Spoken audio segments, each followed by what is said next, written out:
everyone, welcome back to my Bible journey. Today we study in Matthew chapter 15. In Matthew chapter 15, Jesus confronts one of the most dangerous illusions in religion's life.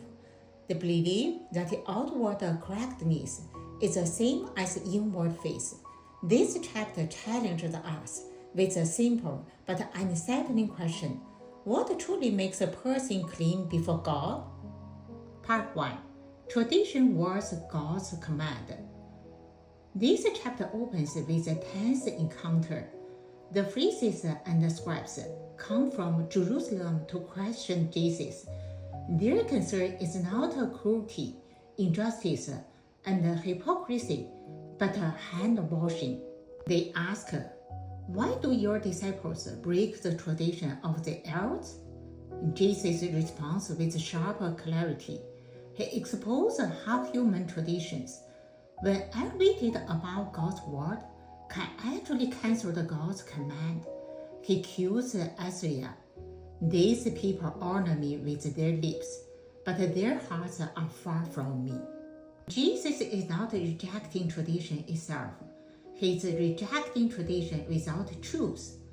A religion that looks correct on the outside, but resistance obedience on the inside is empty. This opening scene forces us to ask, are we following God or merely defining habits we have inherited? Part 2.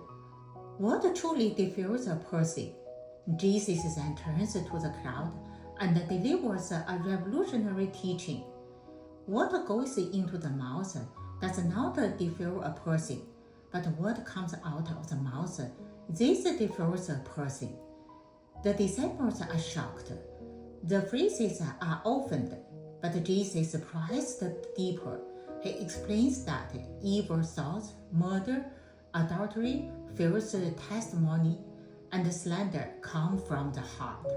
In other words, sin is not primarily a behavioral problem, it is a heart problem. Jesus dismantles the illusion that moral cleanliness can be achieved by external control alone. True righteousness is not about appearance, rituals, or reputation. It begins where no one else can see. Part 3.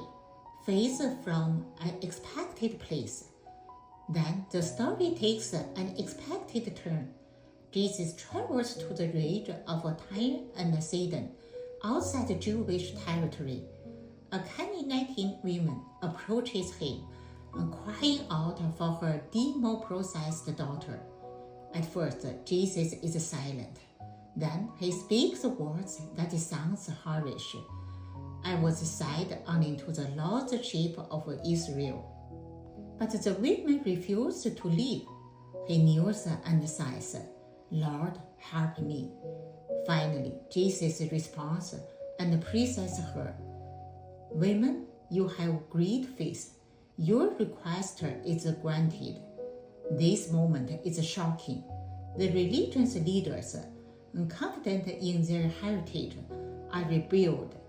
A foreigner woman with no status and no tradition is honored for her faith. Here, Matthew makes the message unmistakable. Faith, not background, moves the heart of God. Part 4.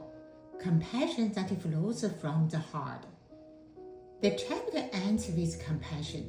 Jesus heals the lame, the blind, the crippled, and the mute. The crowds are amazed. And once again, Jesus feeds thousands, not because they demanded it, but because he cared. He says, "I have compassion for these people." True faith always produces compassion. When the heart is transformed, mercy follows. Last part, conclusion. Matthew 15 confronts us with a choice. We can cling to outward religion, rules, appearance, and traditions, or we can allow God to transform our hearts. Jesus makes it clear God is not impressed by clean hands. if the heart remains untouched. Matthew chapter 15 is coming to the end. Thank you for watching. If you like, please share and subscribe. See you Matthew chapter 16.